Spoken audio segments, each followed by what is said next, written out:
Pasó mayo, el mes de la memoria, y es interesante hacer un balance sobre derechos humanos.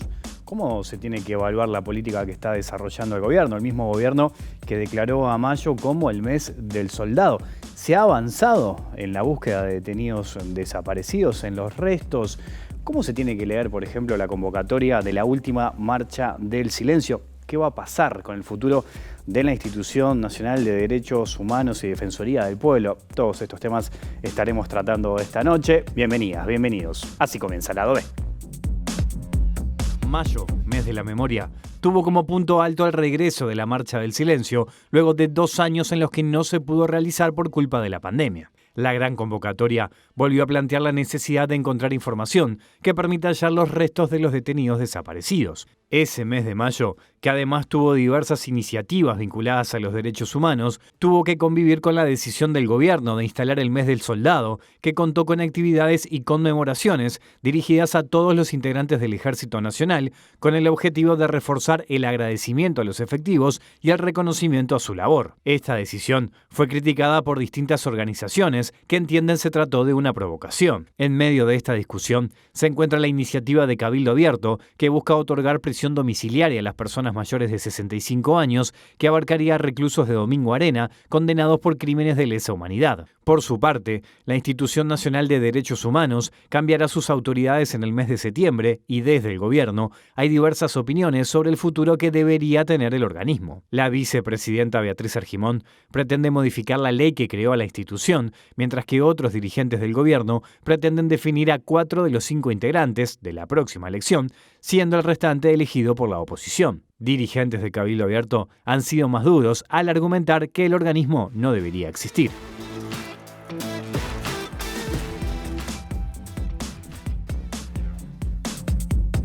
Hay muchos temas para analizar de derechos humanos, de los que veíamos en el TV Disparador y otros también, y es por eso que recibimos aquí en el estudio de TV Ciudad del Lado B a la doctora Mariana Mota, que es la directora de la Institución Nacional de Derechos Humanos y Defensoría del Pueblo. Doctora Mota, gracias por acompañarnos, bienvenida.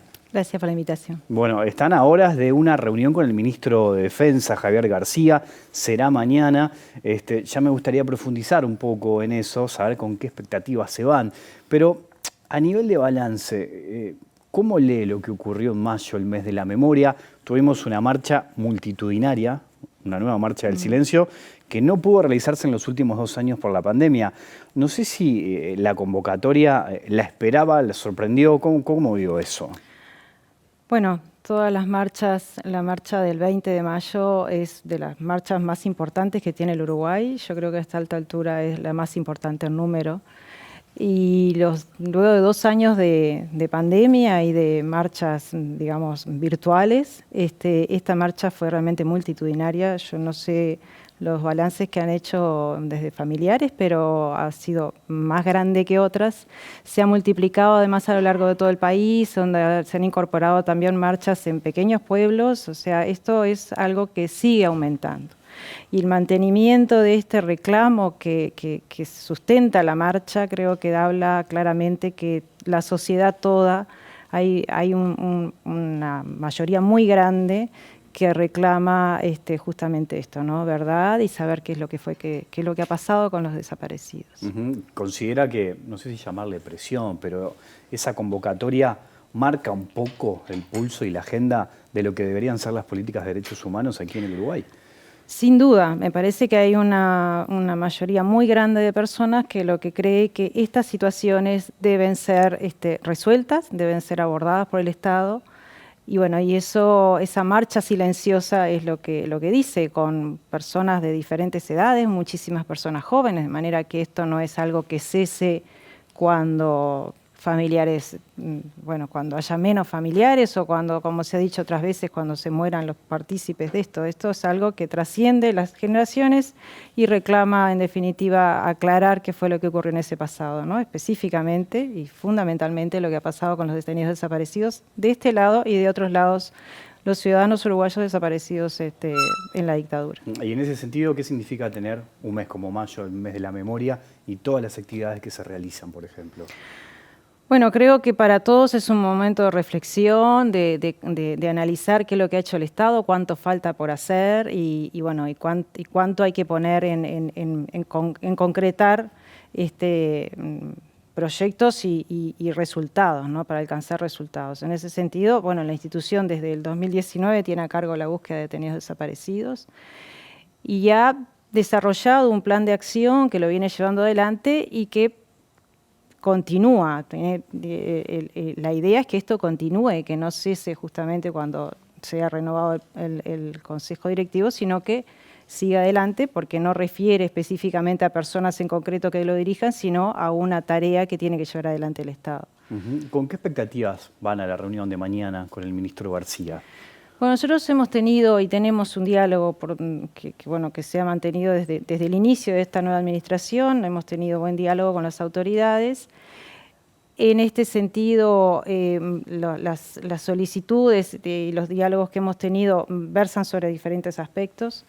En este momento estamos hablando sobre la aplicación de nuevas tecnologías que ya se están desarrollando en Argentina y en otras partes donde también se buscan detenidos desaparecidos, este fenómeno que ha afectado a diferentes países de América y de otras partes del mundo, pero bueno, en este parte del Cono Sur. Es una tecnología que permitiría determinar de forma más concreta espacios de interés para la búsqueda de enterramientos clandestinos, que la lleva adelante y la analiza el grupo el equipo de antropología forense argentino, que ya la está aplicando también en Argentina.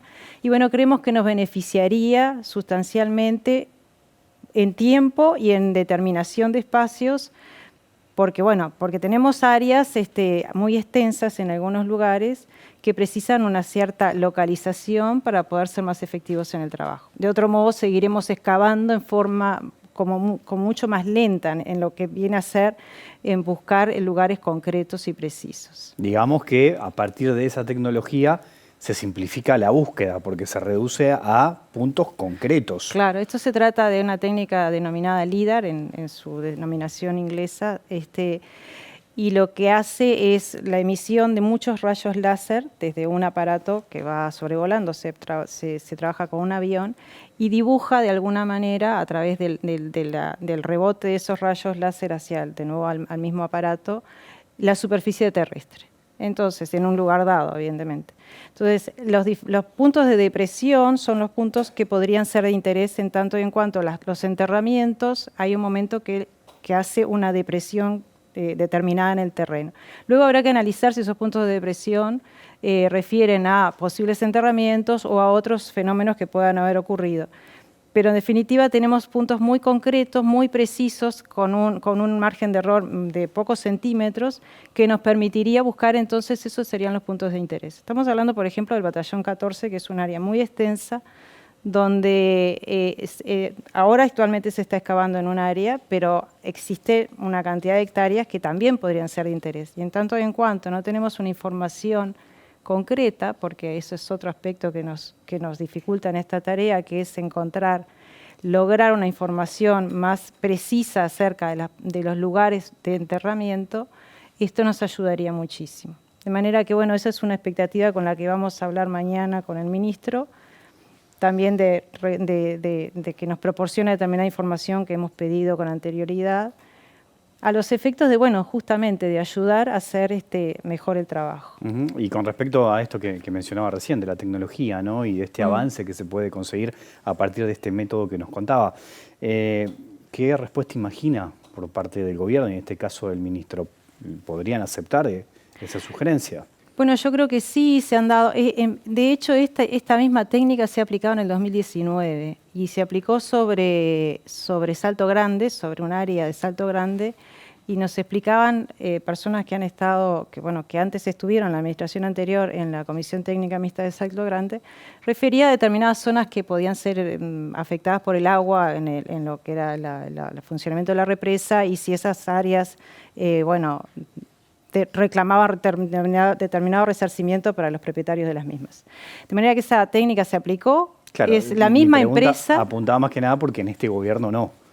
Bueno, por eso, el punto es que como es una técnica que se aplica sobre áreas militares, lo que queda muy claro, por lo menos nosotros aportamos la información técnica de quienes pueden utilizar esta tecnología, se salvaguarda todo tipo de interés militar, porque toda la información queda a disposición del organismo, etcétera, de manera que, bueno, hay una atención a esa situación. Así que nosotros tenemos la expectativa de que eso pueda ser aplicado, porque ayudaría, como digo, mucho en avanzar en el trabajo. A nivel general, ¿cómo evalúa la política que viene desarrollando este gobierno en materia de derechos humanos?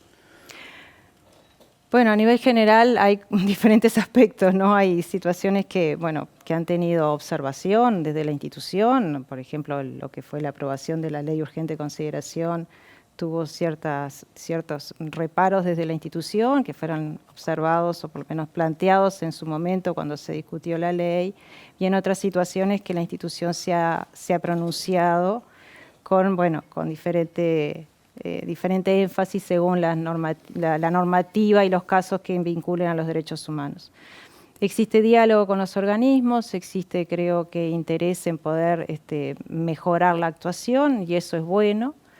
Y bueno, y eso es por ahí como discurre en el tema de la protección de los derechos humanos, ¿no? O sea, los diferentes organismos trabajando en su función y desde la institución, bueno, poder articular y promover mejoras, que de eso se trata siempre en tema de derechos humanos, de mejor protección. Y con respecto a la búsqueda de desaparecidos, por ejemplo. Con respecto a la búsqueda de detenidos desaparecidos, esto en realidad, si bien ha habido una muy buena disposición, como digo, al diálogo, y se aprobó un presupuesto que nosotros reclamamos para sostener este trabajo, y es bueno destacarlo que se aprobó para los 5 años de gobierno, es un presupuesto que nos cubre en las necesidades. Tengamos claro que nosotros, este trabajo lleva un costo de equipos trabajando, de funcionamiento de maquinaria que está puesta al servicio de eso. Bueno, del trabajo en Buenos Aires también, el mirar sobre las personas que fueron detenidas y desaparecidas en Buenos Aires, que es la mayor parte de los uruguayos, es importante. Digo Buenos Aires, en realidad es Argentina en total, y bueno, también hay otros países, pero en foco más importante ahí. Desde ese punto de vista, nosotros, nos parece que ha sido muy adecuado. Sin embargo, creo que falta, como ha faltado desde mucho tiempo por Uruguay en este tema, una política de Estado, donde cada uno de los organismos trabaje desde su lugar en considerar que esto es un tema que nos importa a todos como Estado y que debe ser solucionado, porque si no permanecemos en este reclamo y en un avance lento, pero en definitiva el Estado tiene que involucrarse claramente. En ese sentido, es bueno que desde los diferentes organismos trabajen hacia adentro del organismo, pero también hacia una expresión en la opinión pública de que esto es un tema que debe aparecer la información, que debe aportarse, que debe ponerse de sí de cada organismo para que esto se resuelva, desde quienes tienen archivos para aportarlos o de investigar hacia adentro de los organismos qué información puede ser útil. Y ahí no solamente, más allá que es principalmente el Ministerio de Defensa, pero no es solamente el Ministerio de Defensa o el Ministerio de Interior en lo que fue la actuación de la Dirección Nacional de Información e Inteligencia, sino de todos los organismos que de alguna manera u otra han participado o tienen que ver o pueden tener información para aportar para mejorar la búsqueda, ¿no? Doctora Mota, usted recién mencionaba avance lento, habló de política de Estado, ¿no? Yo le preguntaba por este gobierno, pero si miramos toda la película y vamos desde el regreso a la democracia, pasando por los 15 años del gobierno del Frente Amplio, los gobiernos colorados y también del Partido Nacional, ¿qué balance hace de lo que se ha hecho en materia de políticas de derechos humanos? En este tema, poco, lamentablemente, en este tema ha sido poco. No podemos obviar que durante mucho tiempo la ley de caducidad inhabilitó todo tipo de avance, y luego el Estado en alguna manera siempre relegó esta situación a algunas partes del Estado, no involucrando todo al Estado en este trabajo. Por ejemplo, se delegó en que era el Poder Judicial el que tenía que trabajar en la búsqueda, etcétera, cuando en realidad el Poder Judicial, en lo que hace a lo que son las causas judiciales, sí, busca responsables y establece sanciones, pero no necesariamente busca detenidos desaparecidos. Entonces, eso también quedó en parte relegado, y principalmente lo que ha sido la situación de los detenidos desaparecidos en Argentina, eso no ha avanzado más que sustancialmente en lo que han sido los familiares de esos detenidos desaparecidos. Aún también en Uruguay, la carga del reclamar constantemente que se atienda la situación de estos detenidos desaparecidos ha estado del lado de las víctimas o de familiares de las víctimas. De manera que ahí hay una falla del Estado, que ha sido además señalada por la Corte Interamericana ahora en 2 fallos que condena a Uruguay, ¿no? En el sentido de que no ha habido un avance proactivo, un avance sustancial en esclarecer la situación de estos uruguayos. A ustedes les llega información de todo tipo. A veces esa información sirve o a veces no. Más allá de que muchas veces llega información con buenas intenciones, ¿no? Hay buenas intenciones detrás de eso, pero seguramente en el camino y en ese proceso quedan por el camino porque faltan argumentos. ¿Cómo es ese proceso para que la gente lo tenga claro cuando ustedes reciben información sobre dónde puede haber restos de detenidos desaparecidos? Bien, la institución desde tomó a su cargo este trabajo, instaló un equipo de investigadores, que son investigadores que trabajan precisamente en una búsqueda proactiva de información. En este sentido, los investigadores han vuelto a considerar toda la información acumulada durante todos estos años y que ha regido de alguna manera los lugares de búsqueda de detenidos desaparecidos, yendo a profundizar esa información y, por supuesto, a buscar más información. Por otra parte, llega información a la institución de diferentes maneras. Hay personas que mandan un correo, otras que llaman, otras que le dicen a alguien que le diga a otro, otras que le dicen a otros organismos y esos organismos nos remiten la información. Lo que sí es importante es que toda esa información se valora y se analiza por parte del equipo de investigación. Se ponen en contacto directamente con la persona que aporta la información. Tenemos reuniones con las personas que traen algún dato, sea donde sea. Si la persona vive en otro lado, vamos hacia ese lugar. O sea, siempre tratamos obviamente de tener contacto con esa persona. Lo que nosotros siempre decimos es que nos aseguramos la reserva de la persona, de la identidad de la persona, y no aceptamos información anónima. ¿Y por qué no la aceptamos? Porque en definitiva nos inhibe de profundizar la información. Muchas veces los datos que en otra época se recibieron fueron datos que eran apenas los datos de la persona, con una información muy somera, muy sucinta, que no permite profundizar. Estando ahora a cargo de los investigadores esa búsqueda de información, no solamente acuden a la prueba documental o información documental que pueda existir en archivos, sino también a tener entrevistas con las personas que traen la información. El interés sustancial es ir hacia la persona que vivió o que tiene el relato de primera mano. A veces viene alguien que dice que otro le dijo que. Entonces ese alguien que otro le dijo que está muy bueno, pero también es fundamental llegar a quien dio la información, porque los investigadores amplían el rango de preguntas, procuran obtener otras fuentes que puedan ser, que coexistieran en ese tiempo del relato para poder asegurar esa información desde otra mirada, obtener documentación o información que pueda complementar y contextualizar ese relato y continuar y profundizar la información, ¿no? De manera que entonces es importante toda la información que viene, nosotros la consideramos, la analizamos y trabajamos sobre ella, ¿no? A veces nos puede llevar más tiempo, otras veces podemos resolverla que con la que no tenemos es suficiente, pero en general siempre, lo hacemos siempre, profundizamos en la información. Eso a veces nos lleva a lugares de búsqueda que ya están siendo trabajados por los antropólogos, otras veces nos lleva a direcciones a otros lugares.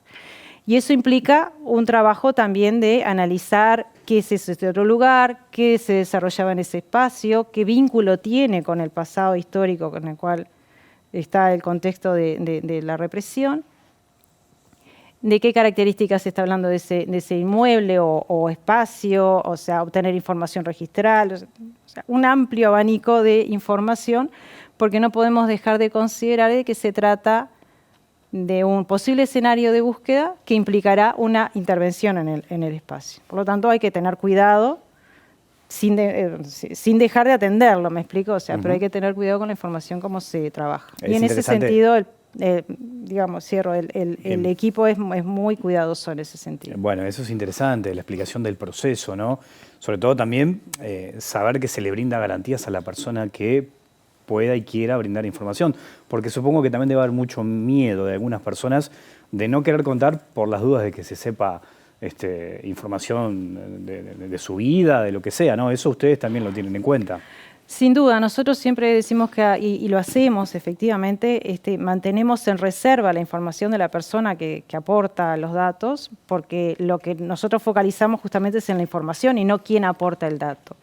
Es verdad que hay muchas personas que tienen temor, a veces es un temor infundado, pasando tanto tiempo, pero bueno, pero el temor existe y el temor está siempre muy al lado del relato y aparece aquello de, bueno, no quiero que se sepa quién lo dijo, no quiero que sepan mi nombre, etcétera, etcétera, o el temor incluso a concurrir a algún lugar por si alguien lo ve. Por eso nosotros también ponemos todas las posibilidades que aseguren o que den tranquilidad a quien informa de que se le protege en esa aportación de información que nos resulta tan importante. Ahora, doctora, uno supone que en unidades militares hay archivos, hay información. Exacto. Más allá de que se llegó a decir en su momento que se habían prendido fuego, sí. Hay material, hay copias, hay muchas copias, no necesariamente se habla de originales, hay copias. Recuerdo Gabazo, que en su momento en una nota mostró documentos. Y ahí pienso que también es donde, y apunto a lo que usted decía de la política de Estado, es donde el Estado debería participar en ese sentido para poder acceder a esa información. ¿Cómo lo ven ustedes eso? Sí, exactamente, eso es parte de la política de Estado. Nosotros lo hemos dicho en reiteradas ocasiones y especialmente a partir de que se nos entregó archivos hallados en el Grupo de Artillería 5, que sería muy importante desde el Estado establecer una política proactiva de búsqueda de archivos. Hay archivos que pueden ser muy interesantes para la búsqueda, que pueden dar elementos que nos puedan guiar en ese sentido. Y para eso hay que hacer una búsqueda especial, ¿no? O sea, a partir de un equipo técnico que pueda interesarse en eso y que pueda llevarlo adelante en forma sistemática y pública, ¿no? O sea, que todo eso se sepa y que se aporte a los efectos de mejor buscar y de obtener información. Las unidades militares claramente deberían tener los archivos y es cierto que en algún momento se habló de que se habían quemado, más allá de que los incendios y las inundaciones son como muy particulares en Uruguay respecto de archivos de todo tipo. Han aparecido archivos, de manera que esa circunstancia de los archivos es real. Y además, las veces que hemos recibido muchas veces documentos, al final de ese documento existe una serie de lugares a donde se envía copia, o sea que un mismo archivo puede estar en varios lados o constituir parte de otros archivos. Nosotros hemos obtenido libros de vuelo y con los cuales hemos trabajado y nos ha resultado de sumo interés e importancia, de un lugar donde también se suponía que había habido un incendio. O sea, que de manera que esas circunstancias no deberían inhibir a ningún organismo del Estado para hacer una búsqueda, como digo, sistemática, proactiva, de hacer la búsqueda, decidirse a hacer la búsqueda y no esperar que la demanden, porque en definitiva ignoramos dónde están esos archivos, por lo tanto debería partir desde los propios organismos a buscar con interés y decisión de encontrar eso que está oculto, o por lo menos no está expresado o planteado o mostrado hacia la sociedad, ¿no? Estamos hablando de una carrera contra reloj, porque muchos de los que tenían información murieron, ya no están, y otros de los que tienen información son personas muy grandes, adultos mayores. ¿Cuánto pesa eso? ¿Cuánto condiciona este tema? Pesa mucho, desde siempre ha pesado. tenemos claro que quienes tienen la información más precisa no hablan o están decididos a no hablar. Por lo tanto, vamos por una información que no es la más precisa y la más concreta, sino más periférica. Eso nos obliga a buscar más fuentes para poder mejorar esa información que es más periférica y a preocuparnos justamente por eso, porque aquí quienes tienen la información o se mueren o también esa memoria se ve afectada por el paso del tiempo. Entonces, focalizamos necesariamente primero en las fuentes vivas y en ese sentido, principalmente en lo que han sido los estratos militares, en las personas que pueden hablar y que no han decidido no hablar, como han hecho los jerarcas que están más vinculados con lo que han sido las torturas y las desapariciones, y también de todos aquellos que hayan visto alguna situación anormal dentro de los establecimientos o cercano a los establecimientos o lugares que nos puedan a colaborar en la información. Pero sin duda es una carrera contra el tiempo. Doctora, le propongo una pequeña pausa y seguimos conversando. En un minutito, ya seguimos aquí en Lado B, en la pantalla de TV Ciudad.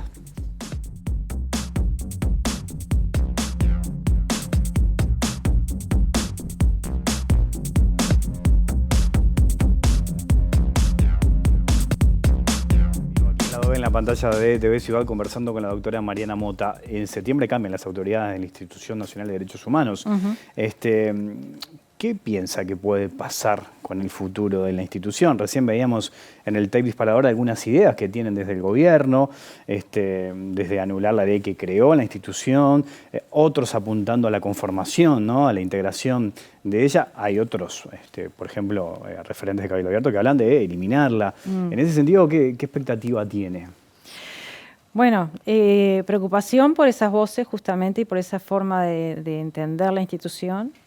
Hay que tener claro que la institución fue creada como una institución estatal, sí, pero autónoma de los tres poderes, y esa autonomía es necesaria tanto en la forma en que desarrolla su función, sino también en la forma en que es dirigida.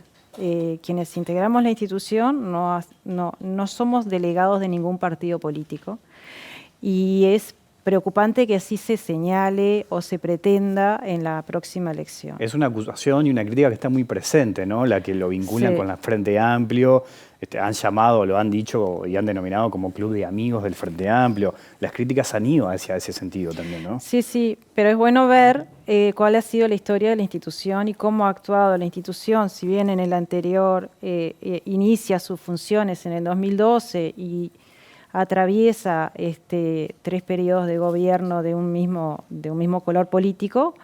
Actualmente está bajo otro signo político el gobierno, político partidario.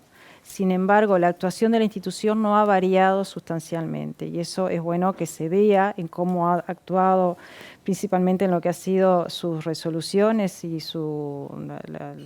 los informes que ha emitido la institución antes y después. Las observaciones en cuanto a posibles vulneraciones o vulneraciones efectivamente de los derechos humanos, tanto a través de resoluciones como de informes que ha emitido el Mecanismo Nacional de Prevención contra la Tortura, por ejemplo, han sido duros tanto en una como en otra administración. O sea, acá lo que estamos focalizando es la protección a los derechos humanos y la efectiva garantía en el ejercicio de estos por parte del Estado, sin considerar banderas político-partidarias. Y en ese sentido ha sido coherente la institución durante todos estos tiempos. Pensar que pueda ser, como se ha planteado, una integración de 4 y 1, como 4 serían de la coalición y 1 de la oposición, es desvirtuar totalmente el funcionamiento de la institución, porque ya entonces los integrantes no van a actuar en función, o por lo menos como sucede cuando son designados por un partido político, no van a actuar en función a su mandato, sino en función a lo que opina y piensa determinado partido político. Entonces ahí no está actuando como la institución como debe ser. Por lo tanto, es preocupante que se piense de esa manera. Las designaciones de la institución, de los miembros que dirigen la institución es por el Parlamento, pero a propuesta de las organizaciones sociales de diferente tipo y que trabajan en diferentes áreas de derechos humanos, que proponen candidatos y que luego el Parlamento, de toda esa grilla de personas, podrá definir quiénes le parece que son los más competentes para dirigir una institución, que por otra parte su composición absolutamente mayoritaria está integrada por técnicos y profesionales que trabajan en relación a los derechos humanos, por lo tanto son personas que hacen a esos informes y a esas resoluciones, no son creación del Consejo Directivo, quiero decir. Así que esa cuestión acerca de los tintes políticos que tienen, pretender que tienen tintes políticos partidarios las resoluciones o informes, está hablando no solamente acusando a un Consejo Directivo, sino a toda la institución en esa cantidad de técnicos y profesionales que trabajan en ella. Doctora Mariana Mota, le agradezco mucho su visita y su tiempo aquí en la OE. Gracias a ustedes. Nosotros nos vamos, ya en minutos se viene La Letra Chica, volvemos en vivo mañana a las 20 horas y a las 22 horas hoy un nuevo capítulo de Línea de Tres, el deporte más allá del deporte. Que pasen bien, chao.